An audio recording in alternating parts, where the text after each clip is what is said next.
വളരെ പ്രധാനപ്പെട്ട അപ്ഡേറ്റ് ഇപ്പോൾ പുറത്തു വരുന്നത് വീണ്ടും അതിശക്തമായ ആക്രമണമാണ് ഇസ്രായേൽ കേന്ദ്രീകരിച്ച് ഇറാൻ നടത്തിയത്. മിസൈൽ ആക്രമണത്തിൽ ആർക്കും പരിക്കുകൾ പറ്റിയിട്ടില്ലെന്ന് ഇസ്രായേൽ ഔദ്യോഗികമായി തന്നെ അറിയിച്ചു. അതിനുശേഷം തൊട്ടു പിന്നാലെ ഇറാനിലേക്ക് വീണ്ടും അതിശക്തമായ മിസൈൽ ആക്രമണമാണ് ഇസ്രായേൽ പ്രതിരോധ സേന നടത്തിയതെന്ന വളരെ പ്രധാനപ്പെട്ട അപ്ഡേറ്റാണ് ഇപ്പോൾ പുറത്തു വരുന്നത്. അതോടൊപ്പം തന്നെ ഇറാൻ ഗൾഫ് രാജ്യങ്ങൾ കേന്ദ്രീകരിച്ച് വലിയ രീതിയിലുള്ള മിസൈൽ ആക്രമണം നടത്തിയിട്ടുണ്ട്.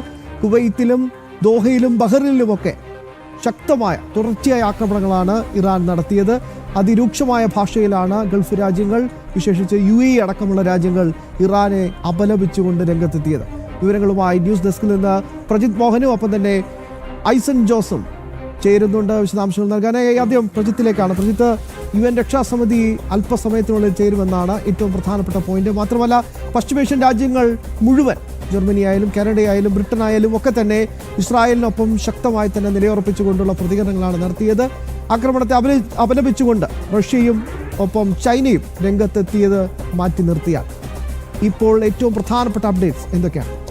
ശ്യാം സൂചിപ്പിച്ചത് തന്നെയാണ്. ഒന്ന്, ഈ വിഷയം ചർച്ച ചെയ്യാൻ വേണ്ടി UN രക്ഷാ കൗൺസിൽ ചേരുന്നു എന്നുള്ളതാണ് ഏറ്റവും പ്രധാനപ്പെട്ട കാര്യം. നേരത്തെ തന്നെ UN രക്ഷാസമിതി തങ്ങളുടെ ഉത്തരവാദിത്തം നിറവേറ്റണമെന്നുള്ളൊരു ആവശ്യം ഇറാൻ മുന്നോട്ട് വെക്കുന്ന കാഴ്ച കണ്ടതാണ്. ഇനിയും തിരിച്ചടിക്കാൻ തയ്യാറാണ്. അതേസമയം UN രക്ഷാ കൗൺസിലിന്റെ നിയമങ്ങൾ പ്രകാരം അതിൽ പറയുന്ന പല ചട്ടങ്ങളും ലംഘിച്ചുകൊണ്ടാണ് അമേരിക്ക ഇറാനിൽ ആക്രമണം നടത്തിയതെന്നുള്ളതാണ് ഇറാൻ പറയുന്നത്. അതിന്റെ അടിസ്ഥാനത്തിൽ ഇത്തരമൊരു യോഗം ചേരണമെന്നുള്ള ആവശ്യവും മുന്നോട്ട് വെച്ചിരുന്നു. എന്നാൽ ഇപ്പോൾ ഫ്രാൻസിന്റെ ആവശ്യപ്രകാരമാണ് UN രക്ഷാ കൗൺസിൽ ഒരു അടിയന്തര യോഗം ചേരാൻ തീരുമാനിച്ചിരിക്കുന്നത് എന്നുള്ളതാണ്.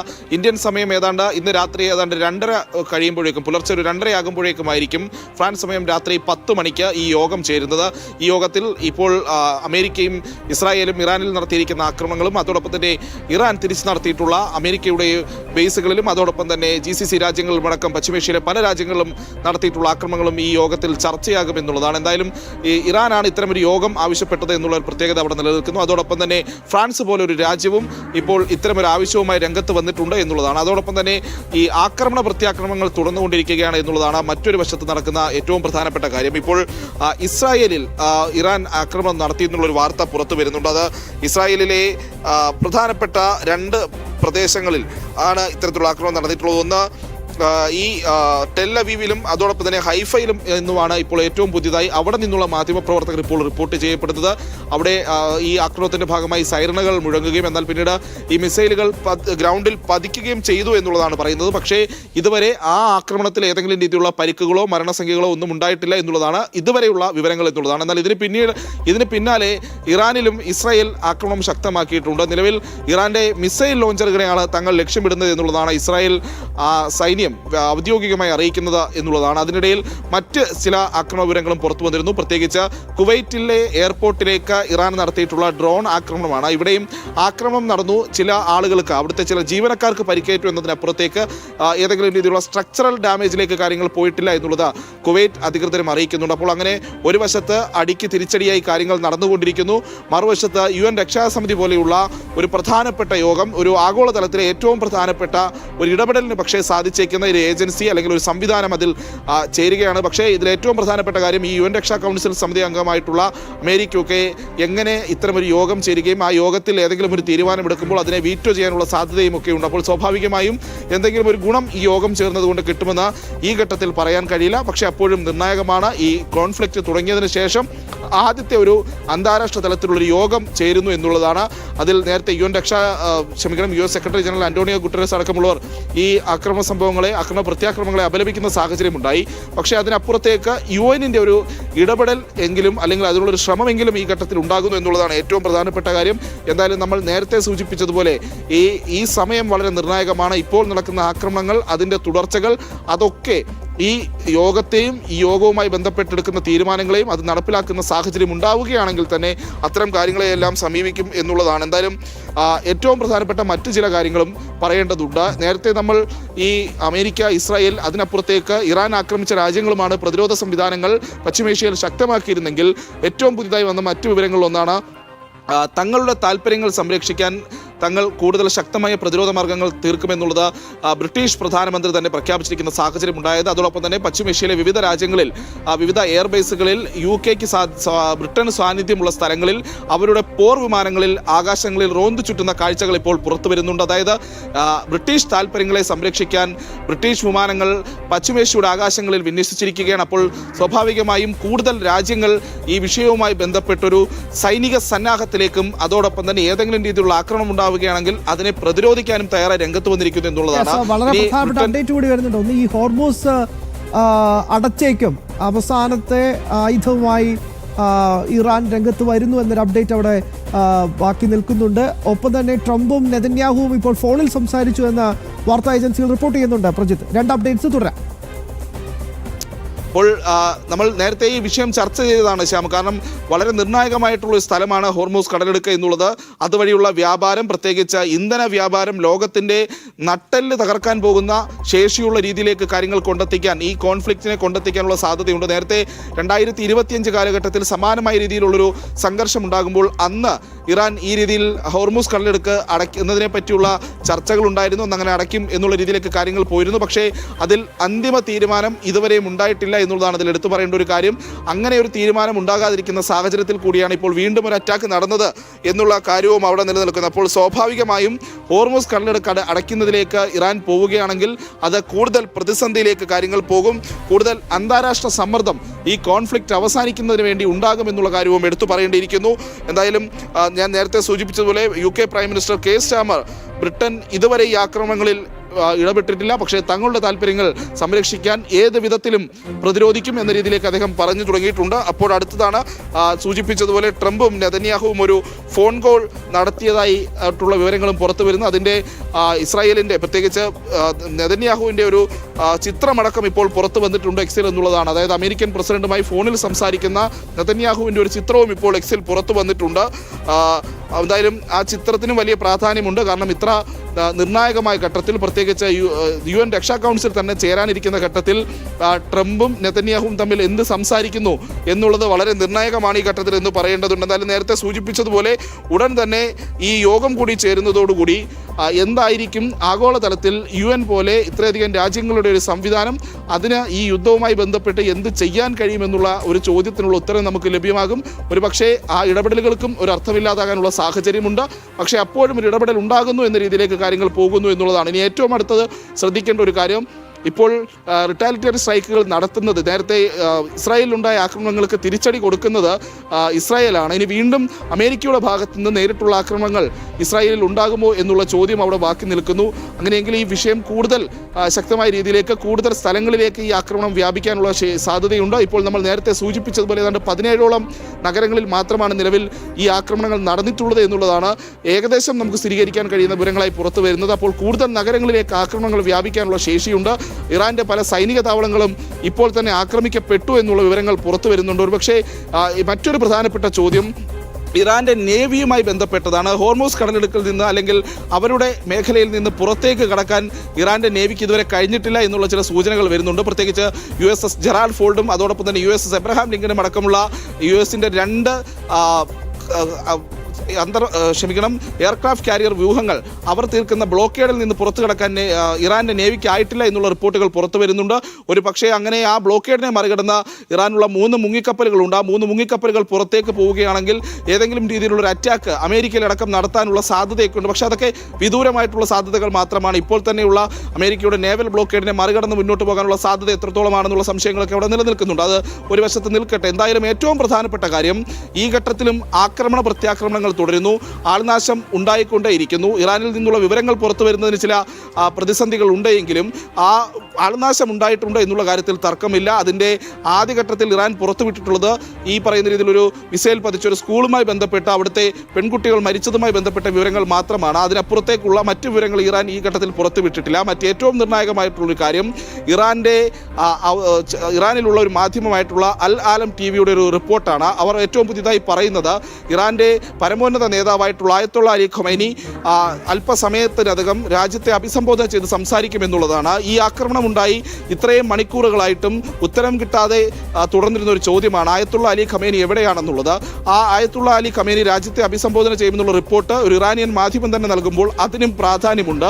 അദ്ദേഹം രംഗത്ത് വരികയാണെങ്കിൽ ആയത്തുള്ള അലി ഖമേനി ജീവനോടെ ഉണ്ടെന്ന് ഉറപ്പിക്കാൻ കഴിയുന്ന ആദ്യത്തെ തെളിവായി മാറും, അല്ലെങ്കിൽ ആദ്യത്തെ ഇൻസിഡന്റായി, ആദ്യത്തെ നീക്കമായി അത് മാറും എന്നുള്ളതാണ്. ഇതുവരെ ആയത്തുള്ള അലി ഖമേനി എവിടെ എന്നുള്ള ചോദ്യങ്ങൾക്ക് ഒരു ഉത്തരവും ഇറാന്റെ ഭാഗത്തു നിന്നുണ്ടായിരുന്നില്ല. വിദേശകാര്യമന്ത്രി തനിക്ക് അറിയാവുന്നിടത്തോളം അദ്ദേഹം ജീവനോടെ ഉണ്ട് എന്നുള്ള ഒരു വേഗമായിട്ടുള്ള മറുപടി മാത്രമാണ് നൽകിയത്. ചില ഇസ്രായേലി മാധ്യമങ്ങൾ, ചാനൽ 12 പോലെയുള്ള ചില ഇസ്രായേലി മാധ്യമങ്ങൾ ഖമേനി മരിച്ചിട്ടുണ്ട് എന്നടക്കമുള്ള കാര്യങ്ങൾ പറയുന്നതും അല്ലെങ്കിൽ അങ്ങനെയുള്ള റിപ്പോർട്ടുകൾ പുറത്തുവിടുന്നതും ഒക്കെ കണ്ടതാണ്. അപ്പോൾ സ്വാഭാവികമായും ഖമേനി ഈ ഘട്ടത്തിലെങ്കിലും പുറത്തു വരികയും രാജ്യത്തെ അഭിസംബോധന ചെയ്യുകയും ചെയ്യേണ്ടത് ഇറാനെ സംബന്ധിച്ചിടത്തോളം ഇറാന്റെ സൈനിക സംവിധാനങ്ങളുടെ മൊറൽ കാത്തുസൂക്ഷിക്കുന്നതിന്, അവരുടെ ആത്മവിശ്വാസം കാത്തുസൂക്ഷിക്കുന്നതിന് അനിവാര്യമാണ്. അപ്പോൾ അപ്പോഴും നീക്കത്തിലേക്ക് ഖമേനി അല്ലെങ്കിൽ ഇറാൻ റജീം പോകുന്നു എന്നുള്ളതാണ് ഈ ഘട്ടത്തിൽ എടുത്തു പറയേണ്ട ഒരു കാര്യം. നേരത്തെ പുറത്തു വന്ന ചിത്രങ്ങളിൽ ഖമേനിയുടെ വാസസ്ഥലമടക്കം പൂർണ്ണമായും നിലംപരിശായതാണ് ഈ അമേരിക്കയുടെ ആക്രമണത്തിൽ. അതിന് പിന്നാലെയാണ് ഇപ്പോൾ ഈ ഏറ്റവും പുതിയ റിപ്പോർട്ടിൽ ഖമേനി തന്നെ രാജ്യത്തെ അഭിസംബോധന ചെയ്യുമെന്ന് പറയുന്നത്. അത് കാത്തിരുന്ന് കാണേണ്ടതാണ്. എന്തായാലും വളരെ നിർണായകമായ ഘട്ടത്തിലേക്ക് ഈ യുദ്ധം കടക്കുകയാണ് എന്നുള്ളതാണ്. നിലവിൽ എയർ സ്ട്രൈക്കുകളായി നിലനിൽക്കുന്ന യുദ്ധം ഏതെങ്കിലും തരത്തിലൊരു കരയുദ്ധമായി മാറുമോ തുടങ്ങിയിട്ടുള്ള ആശങ്കകൾ നിലനിൽക്കുന്നുണ്ട്. പക്ഷേ ആഗോളതലത്തിൽ ലോകത്തെ സംബന്ധിച്ചിടത്തോളം ഹോർമൂസ് സ്ട്രൈറ്റിൽ എന്ത് സംഭവിക്കുന്നു എന്നുള്ളത് തന്നെയാണ് ഏറ്റവും നിർണായകമായിട്ടുള്ള കാര്യം. ഇറാൻ നേരത്തെ മുൻപ് ഭീഷണിപ്പെടുത്തിയതുപോലെ ഹോർമൂസ് സ്ട്രൈറ്റ് അടയ്ക്കുകയാണെങ്കിൽ അത് ആഗോളതലത്തിൽ ഉണ്ടാക്കാൻ പോകുന്നത് വലിയ സാമൂഹിക പ്രത്യാഘാതങ്ങളായിരിക്കും. ദയവായി തുടരുക പ്രജിത്ത്. ഇപ്പോൾ ഐസൻ ജോസ് കൂടി ചേരുകയാണ് വിശദാംശങ്ങൾ നൽകാനായി. ഐസൻ, ഇതിലെ ഏറ്റവും പ്രധാനപ്പെട്ട പോയിന്റ് ഇനി സംഭവിക്കാനുള്ളത് UN രക്ഷാ കൗൺസിൽ ചേരുന്നു എന്നതാണ്. ഫ്രാൻസിന്റെ ആവശ്യപ്രകാരമാണ് നിർണായകമായ യോഗം ഇന്ത്യൻ സമയം പുലർച്ചെ 2:30 ചേരാൻ പോകുന്നത്. എങ്ങനെ വിലയിരുത്താം ആ നീക്കം? തീർച്ചയായും ഫ്രാൻസ് ഉൾപ്പെടെ മറ്റു രാജ്യങ്ങളും, അതായത് ഫ്രാൻസ്, ബഹ്റൈൻ, ചൈന, അതുപോലെ റഷ്യ, കൊളംബിയ തുടങ്ങിയ രാജ്യങ്ങളും ഇതേ ആവശ്യം ഉന്നയിച്ചിട്ടുണ്ട്. സ്വാഭാവികമായും റഷ്യ തന്നെയാണ് ഇതിന് മുൻകൈ എടുത്തിട്ടുള്ളത് എന്നാണ് മനസ്സിലാക്കാൻ സാധിക്കുന്നത്. ഇതിൽ ഏറ്റവും നിർണായകമാകുന്നത് ബ്രിട്ടനും അതുപോലെ തന്നെ അമേരിക്കയും ഒഴികെയുള്ള എല്ലാ രാജ്യങ്ങളും ഇക്കാര്യത്തിൽ, ഈ UN സെക്യൂരിറ്റി കൗൺസിലിലെ സ്ഥിരാംഗങ്ങളെല്ലാം തന്നെ ഇക്കാര്യത്തിൽ നിർണായക നിലപാട് സ്വീകരിച്ചിരിക്കുന്നു എന്നതാണ്. അതായത് ഈ ചർച്ച വേണ്ടതുണ്ട്, UN സെക്യൂരിറ്റി കൗൺസിലിന്റെ ചർച്ച വേണ്ടതുണ്ട്. നേരത്തെ സൂചിപ്പിച്ചതുപോലെ പുലർച്ചയോടുകൂടി, ഇന്ത്യൻ സമയം പുലർച്ചയോടുകൂടി 3 മണിയോടുകൂടി അല്ലെങ്കിൽ 2:30-3 മണിയോടുകൂടി ഈ സംഭവം നടക്കുമെന്ന റിപ്പോർട്ടുകളാണ്, അല്ലെങ്കിൽ ഈ ചർച്ചകൾ നടക്കുമെന്ന റിപ്പോർട്ടുകളാണ് പുറത്തു വന്നിരിക്കുന്നത്. നേരത്തെ പ്രജിത്ത് സൂചിപ്പിച്ചതുപോലെ ഏറ്റവും നിർണായകമായ മറ്റൊരു പ്രശ്നം ഉയർന്നു വരുന്നത് ഇത് വീറ്റോ ചെയ്യാനുള്ള സാധ്യതയുണ്ട്. എന്നാൽ ആ വീറ്റോ ചെയ്യാനുള്ള സാധ്യത നിലനിൽക്കുമ്പോൾ തന്നെ അത് ഏതർത്ഥത്തിലാണ് അത് പ്രയോജനകരമാവുക എന്നത് ഒരു ഗൗരവമുള്ള വിഷയമാണ്. എങ്കിൽ കൂടി തീർച്ചയായും അന്താരാഷ്ട്ര തലത്തിലുള്ള ഒരു ഇടപെടൽ ഇക്കാര്യത്തിൽ ഉണ്ടായിരിക്കുന്നു. അതിനിടെയാണ് നേരത്തെ പലതവണ പ്രജിത്ത് സൂചിപ്പിച്ചതുപോലെ ഇസ്ലാമിക് റവല്യൂഷണറി ഗാർഡ് കോറിന്റെ ഒരു ഇടപെടൽ ഹോർമൂസ് കടലെടുത്ത് നിയന്ത്രിക്കുന്നതിന് വേണ്ടി അല്ലെങ്കിൽ അതിൽ തടസ്സപ്പെടുത്തുന്നതിന് വേണ്ടി ഉണ്ടാകാനുള്ള സാധ്യതയുണ്ട് എന്ന റിപ്പോർട്ടുകൾ പുറത്തു വന്നിരുന്നു. പക്ഷേ അതൊന്നും നേരത്തെ സൂചിപ്പിച്ചതുപോലെ ശക്തമായ ഒരു സൈനിക വിന്യാസം നടക്കുന്ന ഒരു സാഹചര്യമുള്ളതുകൊണ്ട് തന്നെ അത് എത്ര പ്രായോഗികമാവുമെന്നതെല്ലാം തന്നെ കാത്തിരുന്ന് കാണേണ്ടതുണ്ട് എന്ന് തന്നെയാണ് മനസ്സിലാക്കാൻ സാധിക്കുന്നത്. തീർച്ചയായും വളരെ കൃത്യമായ ഒരു സൈനിക നീക്കം നടക്കുന്നു എന്ന് തന്നെയാണ് മനസ്സിലാക്കാൻ സാധിക്കുന്നത്. അമേരിക്കയുടെ ഭാഗത്തു നിന്ന് വളരെ കൃത്യമായ നിയന്ത്രണം ഇറാനുമേൽ കൊണ്ടുവരിക എന്നത് തന്നെയാണ് ലക്ഷ്യം. അതിന്റെ ഭാഗമായുള്ള കടുത്ത നടപടികളെല്ലാം തന്നെ മുന്നോട്ട് കൊണ്ടുപോകുന്നു എന്ന് തന്നെയാണ് അറിയാനും സാധിക്കുന്നത്. ഇനി തുടർ നടപടികൾ ഏത് രീതിയിലാണ് മുന്നോട്ട് പോവുക എന്നത് എന്ന വിഷയങ്ങളാണ് ഇപ്പോൾ ഏറ്റവും പ്രാധാന്യത്തോടെ നോക്കിക്കാണുന്നത്. ഇതിനിടയിൽ ഈ UN സെക്യൂരിറ്റി കൗൺസിൽ യോഗം നടക്കുന്നതും അതുപോലെ തന്നെ മറ്റു രാജ്യങ്ങൾ, നേരത്തെ നമ്മൾ സൂചിപ്പിച്ചതുപോലെ യൂറോപ്യൻ രാജ്യങ്ങളെല്ലാം തന്നെ ഇത്തരത്തിലുള്ള നിലപാടുകൾ സ്വീകരിച്ച് മുന്നോട്ട് വന്നിരിക്കുന്നു. അതായത് ഈ പ്രശ്നം പരിഹരിക്കുന്നതിനും അത് സങ്കീർണമായ ഒരു സാഹചര്യത്തിലേക്ക് പോകുന്നത് ഒഴിവാക്കുന്നതിനും കൃത്യമായ നടപടികൾ ഉണ്ടാക്കണമെന്ന ഒരു ആവശ്യവുമായി മുന്നോട്ട് വന്നിരിക്കുന്ന ഒരു സാഹചര്യം നേരത്തെ തന്നെ റിപ്പോർട്ട് ചെയ്യപ്പെട്ടിരുന്നു. അതുപോലെ തന്നെ പല വിഷയങ്ങളും നിലനിൽക്കുന്നുണ്ട്. ഈ പ്രത്യേകിച്ച് ഈ പുണ്യമാസത്തിന്റെ വിഷയങ്ങളെല്ലാം തന്നെ നിലനിൽക്കുന്ന ഒരു സാഹചര്യം കൂടി ഉള്ളതിനാൽ കൃത്യമായ ഒരു നടപടി, സൈനിക നടപടി ഉണ്ടാവുകയാണെങ്കിൽ അത് വെല്ലുവിളികൾ സൃഷ്ടിക്കുന്ന ഒരു സാഹചര്യം ഉണ്ടാകുമെന്ന് തന്നെയാണ് വിലയിരുത്തപ്പെടുന്നത്. മറ്റൊരു പ്രധാന വിഷയം എടുത്തു പറയുന്നത് നമുക്ക് എല്ലാവർക്കും അറിയാവുന്നതാണ്. ഈ എണ്ണയുടെ വിപണിയെ സംബന്ധിച്ചിട്ടുള്ള ഏറ്റവും വലിയൊരു പ്രതിസന്ധിയാണ് ആ എണ്ണ വിപണി. അതായത് ഹോർമൂസ് കടലിടുക്കിലെ ഇത്തരത്തിലുള്ള എന്തെങ്കിലും ബ്ലോക്കേഡ് ഉണ്ടാകുകയോ അല്ലെങ്കിൽ അത്തരത്തിലുള്ള നീക്കങ്ങൾ നടത്തുകയോ ചെയ്യുമ്പോൾ അത് വലിയ വെല്ലുവിളികൾ സൃഷ്ടിക്കാനുള്ള സാധ്യതയുണ്ട്. മാത്രമല്ല ഏറ്റവും പ്രധാനപ്പെട്ട മറ്റൊരു ഘടകം എന്ന് പറയുന്നത് അന്താരാഷ്ട്ര മാധ്യമങ്ങളെല്ലാം തന്നെ റിപ്പോർട്ട് ചെയ്യുക പോലും ചെയ്തിരിക്കുന്നത്, അതായത് ഹിസ്ബുള്ളയും അതുപോലെ തന്നെ ഹൂതി വിമതരും നേരത്തെ തന്നെ പരാമർശിച്ച ഒരു വിഷയം കൂടിയാണിത്. ഹിസ്ബുള്ളയും അതുപോലെ തന്നെ ഹൂതി വിമതരും ആക്രമണത്തിന് തയ്യാറെടുക്കുകയും ഈ ആക്രമണത്തിൽ, അതായത് ഇറാൻ ഇസ്രായേലിനെതിരെ നടത്തുന്ന ആക്രമണത്തിൽ അവരുടെ ഭാഗവുമുണ്ട് എന്ന റിപ്പോർട്ടുകൾ പുറത്തുവരുന്നുണ്ട്. അങ്ങനെയാണെങ്കിൽ ഇത് ഒരു സങ്കീർണാവസ്ഥയിലേക്ക് കാര്യങ്ങൾ പോവുകയാണ്. ലെബനനിലെ ഒരു ഭീകര സ്വഭാവമുള്ള സംഘടന ഈ വിഷയത്തിൽ ഇടപെടുന്നു. അത് ഇറാന് വേണ്ടി ഇടപെടുന്നു. സ്വാഭാവികമായും ഇറാന്റെ പ്രോക്സി വാർ തന്നെയാണത്. ഇറാന്റെ പ്രോക്സികളായി തന്നെ പ്രവർത്തിക്കുന്ന ഒരു സംവിധാനമാണ്. ഇറാന്റെ പ്രോക്സിയായി പ്രവർത്തിക്കുന്ന ഈ സംവിധാനങ്ങൾ യുദ്ധത്തിൽ ഏർപ്പെടുമ്പോൾ തീർച്ചയായും അതിന്റെ സാഹചര്യം മാറുന്ന ഒരു അവസ്ഥയുണ്ടാകും. അതായത് നിലവിലെ സാഹചര്യത്തിൽ വ്യവസ്ഥാപിത സംവിധാനങ്ങൾ തമ്മിലുണ്ടാകുന്ന തർക്കമാകുമ്പോൾ ഉണ്ടാകുന്ന മാനദണ്ഡങ്ങളൊന്നും പാലിക്കപ്പെടേണ്ടതില്ല. കൃത്യമായി ചില മാനദണ്ഡങ്ങൾ അവിടെ നടപ്പാക്കപ്പെടേണ്ടാത്ത ഒരു സാഹചര്യം ഉണ്ടാകും. ഈ ഒരു പശ്ചാത്തലത്തിലാണ് തീർച്ചയായും ഇത്തരത്തിലൊരു ആക്രമണം നടക്കുന്നതെന്നാണ്, ഈ ഒരു സാഹചര്യം നിലനിൽക്കുന്നതെന്നാണ് മനസ്സിലാക്കാനും സാധിക്കുന്നത്. നിലവിൽ സാഹചര്യത്തിൽ ആക്രമണം ഇനിയും ഉണ്ടാകാനുള്ള സാധ്യത ഇസ്രായേലിന്റെ ഭാഗത്തു നിന്നുണ്ട്. ഇസ്രായേൽ ഇപ്പോൾ ഇറാൻ നടത്തിയ ആക്രമണത്തിന് വീണ്ടും പ്രത്യാക്രമണം നടത്തി എന്ന റിപ്പോർട്ടുകൾ പുറത്തു വരുന്നുണ്ട്. അതുപോലെ തന്നെ ഈ ഇപ്പോൾ നിലവിൽ നടക്കുന്ന അറ്റാക്കുകളെക്കാൾ കുറെ കൂടി ശക്തമായ സൈനിക നീക്കങ്ങൾ ഉണ്ടായേക്കുമെന്ന ഒരു മുന്നറിയിപ്പും വരുന്നുണ്ട്. 4 ദിവസത്തോളം തുടരുമെന്ന് നേരത്തെ ബെഞ്ചമിൻ നെതന്യാഹു അറിയിക്കുകയും ചെയ്തിരുന്നു. മാത്രമല്ല അപ്ഡേറ്റുകൾ ഇനി അല്പസമയത്തിനകം ഡൊണാൾഡ് ട്രംപ് രാജ്യത്തെ അഭിസംബോധന ചെയ്യുമെന്ന റിപ്പോർട്ടുകൾ നേരത്തെ പുറത്തു വന്നിരുന്നു. അതിന് മുന്നോടിയായുള്ള ചർച്ചകൾ ബെഞ്ചമിൻ നെതന്യാഹുവുമായി നടന്നതായി പരാമർശിച്ചിരുന്നു.